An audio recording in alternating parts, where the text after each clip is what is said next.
Hello बच्चों, तो स्वागत है आप सभी का आपका अपना ही इस यूट्यूब चैनल मिशन टू पे। बच्चों, मैं अंकित सर, आज हम बात करने वाले हैं क्लास 11th का एसएसटी का इम्पॉर्टेंट क्वेश्चन के ऊपर, जो आपकी वीकली टेस्ट के लिए काफ़ी ज़्यादा इंपॉर्टेंट है। तो चलिए देखते हैं कि कौन कौन सा क्वेश्चंस आपके वीकली टेस्ट में पूछे जा सकते हैं।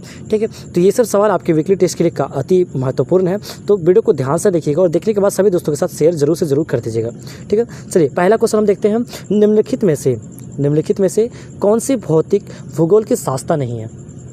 कौन सी भौतिक भूगोल की शास्त्र नहीं है, मतलब कि निम्नलिखित में से कौन कौन सा मतलब कौन है जो भूगोल की शास्त्र नहीं है ना। हाँ, तो ऑप्शन देखते हैं क्या क्या लिखा हुआ है। ऑप्शन है भू आकृति विज्ञान, जल विज्ञान, जलवायु विज्ञान, मानव शास्त्र। तो देखिए, भूगोल मतलब क्या आता है, जो पृथ्वी के बारे में बताता है। ठीक है, भू आकृति विज्ञान क्या है, ये तो आपका भूगोल का शास्त्र है। जल विज्ञान क्या है, यह भी आपका भूगोल का शास्त्र है, क्योंकि पृथ्वी के बारे में बता रहे हैं ना, पृथ्वी में उपलब्ध बता रहा है, पृथ्वी में क्या क्या उपलब्ध है। जल उपलब्ध है पृथ्वी में, भू आकृति भी उपलब्ध है ना। मतलब ये क्या करता है, मतलब पृथ्वी में जो अपनी नेचुरल चीज़ें हैं उसके बारे में बता रहा है। जलवायु विज्ञान भी उसी के अंदर आता है, लेकिन मानव शास्त्र जो है वो भूगोल की शास्त्र नहीं है। तो इसका जो राइट आंसर हो जाएगा ऑप्शन नंबर डी हो जाएगा। अब है अगला क्वेश्चन, भारतीय वन्य जीवन अधिनियम कब लागू किया गया था? बच्चों, ये सवाल आपने 10वीं कक्षा में भी पढ़ा होगा। ठीक है, जो कि बहुत ईजी आंसर है, ये बहुत ईजी सवाल है। तो इसका जो राइट आंसर हो जाएगा 1972। कौन सा हो जाएगा? 1972 है ना। चलिए अगला सवाल देखते हैं। क्रमबद्ध भूगोल किस विद्वान द्वारा परिवर्तित किया गया? क्रमबद्ध भूगोल किस विद्वान द्वारा ये परिवर्तित किया गया था? तो किया गया था अलेक्जेंडर वॉन हम्बोल्ट के द्वारा। किसके द्वारा? अलेक्जेंडर वॉन हम्बोल्ट के द्वारा। ऑप्शन नंबर ये इसका बिल्कुल सही उत्तर हो जाएगा। इनमें से कौन सी फतीदार फसल है? इनमें से कौन सी फतीदार फसल है? तो इसमें तिल है ना, तिल जो है वो फतीदार फसल है। चलिए अगला सवाल देखते हैं। निम्नलिखित में से किस लक्षण को भौतिक लक्षण कहा जाता है? निम्नलिखित में से किस लक्षण को भौतिक लक्षण कहा जाता है? ऑप्शन ये है प्राण, ऑप्शन बी है मैदान, ऑप्शन सी है सड़क, ऑप्शन डी है जल उद्यान। तो इसका जो सही उत्तर हो जाएगा मैदान है ना। क्या हो जाएगा? मैदान। चलिए अगला सवाल देखते हैं।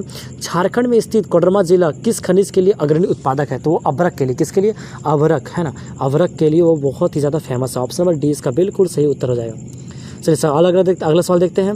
अगला सवाल क्या कह रहा है? निम्नलिखित में कच्चे माल को मूल्यवान उत्पाद में परिवर्तित कर अधिक मात्रा में वस्तुओं को उत्पादन करने की कौन सी प्रक्रिया है? तो वो द्वितीयक प्रक्रिया। जब हम कच्चे माल को किसी और में परिवर्तन करते हैं तो उस परिवर्तन को क्या कहा जाता है? द्वितीयक क्रिया कहा जाता है, जो कि आपने 10वीं कक्षा में भी पढ़ा होगा। अगला सवाल देखते हैं। निम्न में से कौन सी एजेंसी सार्वजनिक क्षेत्र में स्टील को बाजार में उपलब्ध कराती है? ऑप्शन ये है हेल, ऑप्शन बी है सेल, ऑप्शन सी है MNCC, ऑप्शन डी है टाटा स्टील। तो कौन सी एजेंसी है जो सार्वजनिक क्षेत्र में स्टील को बाजार में उपलब्ध करवाती है? तो वह टाटा स्टील। कौन सा है? टाटा स्टील है ना। चलिए अगला सवाल है। किस विद्वान ने भूगोल शब्द का प्रयोग किया गया था? तो किसने किया था? इरेटोस्थेनिस। किसने किया था? इरेटोस्थेनिस। हाँ, इरेटोस्थेनिस है ना, इरेटोस्थेनिस। चलिए ऑप्शन नंबर सी इसका बिल्कुल सही उत्तर हो जाएगा। अगला सवाल देखते हैं। कौन सा विषय युग्मों में से कौन सा युग्म स्थानिक एवं कालिक विश्लेषण करता है? तो कौन करता है? इतिहास और भूगोल है ना, इतिहास और भूगोल। चलिए हो गया आपका ऑब्जेक्टिव क्वेश्चन। अब हम सब्जेक्टिव क्वेश्चन के ऊपर बात करते हैं, क्योंकि आपके टेस्ट में सब्जेक्टिव क्वेश्चन भी पूछे जाएंगे। ठीक है, तो चलिए पहला क्वेश्चन देखते हैं।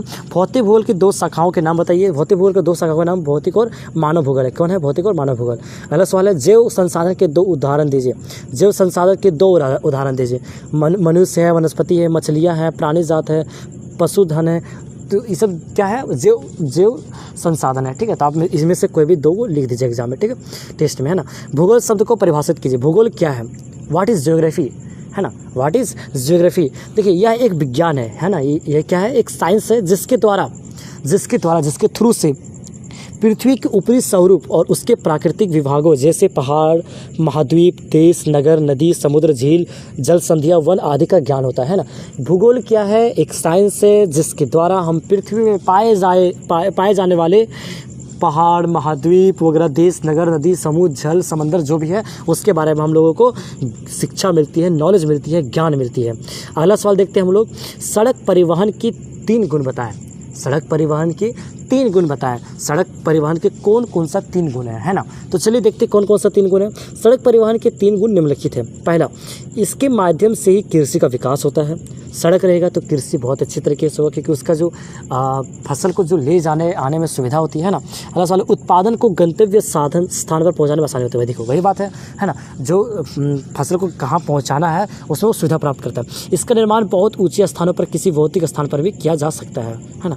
अगला है सड़कें शीघ्र नष्ट होने वाली वस्तुओं जैसे दूध और सब्जियों आदि क्षेत्रों में ढोने की सुविधा प्रदान करती है, जिससे उत्पादन में बढ़ोतरी होती है। मतलब सड़कें क्या करता है कि जो जल्दी जो ख़राब हो जाता है, जैसे दूध सब्जी ये सब क्या है जल्दी ख़राब हो जाएगा, इसलिए क्या करता है सड़क क्या करता है, इसको जल्द ही उसके डेस्टिनेशन उसके मंजिल तक दूध को सप्लाई करने के लिए, सब्जियों की सप्लाई करने के लिए क्या करता है, बहुत ही ज़्यादा मदद करता है ना, बहुत ही ज़्यादा मदद करता है। आप यहाँ पर कुछ और पॉइंट भी लिख सकते हैं कि सड़क परिवहन के कारण हम लोगों को यात्रा करने में भी सुविधा होती है ना, एक जगह से दूसरी जगह जाने पर भी आसानी होती है। तो इस तरह से भी आप लिख सकते हैं। तो बच्चों ये रहा कक्षा 11वीं का SST का इम्पॉर्टेंट क्वेश्चन, जो आपकी वीकली टेस्ट के लिए बहुत ही ज़्यादा महत्वपूर्ण है। तो वीडियो को पूरा देखने के बाद अपने सभी दोस्तों के साथ शेयर ज़रूर से ज़रूर कर दीजिएगा। मिलते हैं फिर किसी नए वीडियो के साथ, तब तक के लिए बाय बाय।